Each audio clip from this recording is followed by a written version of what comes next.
At yun na nga, isa na namang update sa ating ginagawang bahay. So dumating na nga yung tiles. Binili natin sa FG Homes. Ito, ang dami nito. So worth 50,000 mahigit yung tiles na yan. Dumating na kasabay at kasunod yung naniningil sa kanto ng 50 pesos.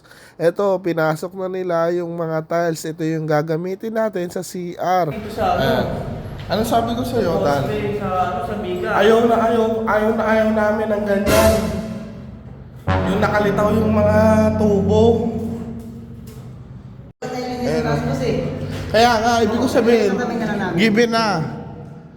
Kaya dito walang nakalitaw na tubo, given na. Idikit nyo man lang doon, boss, parang awan nyo na.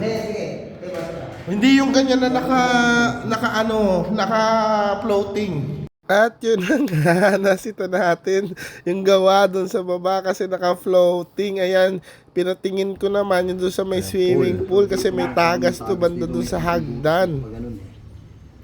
Dapat malagyan yan. Hindi, nalagyan na ng Sara. Volcasil. Saka ako, nilagyan kong ganito. Ano yan? Waterproofing. Oo, kaya pala yung waterproofing. Naman sila sa may range. Susunod din yung sala.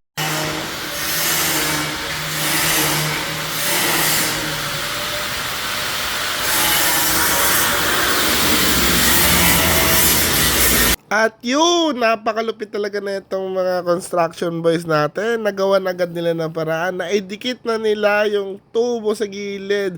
Napakabangis talaga, sumunod agad. Ang bilis naman.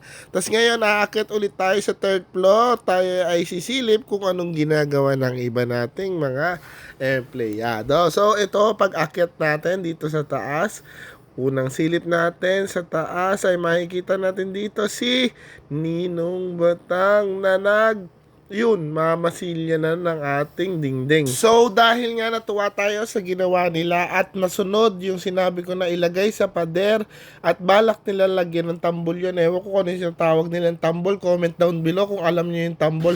So dito pa rin natin nakita sa second floor si Kuya Buboy at saka si Kuya Japet. Gumagawa pa rin sila dyan. So dahil sa natuwa tayo dun sa changes na sinunod nila, binigyan natin sila ng 500, tigwa 100 sila, 5 sila para pang additional na pang merienda. So nagmerienda na rin kami dito. Saka at almusal. Boy, almusal muna tayo, boys. Pusin ba natin yan? Oo, busin natin. Yung ano Ano tubig? lagyan ulit ng pang-kuhan. Sampay, yung pang... Hindi, mga ano lang. Konti pa. Hindi,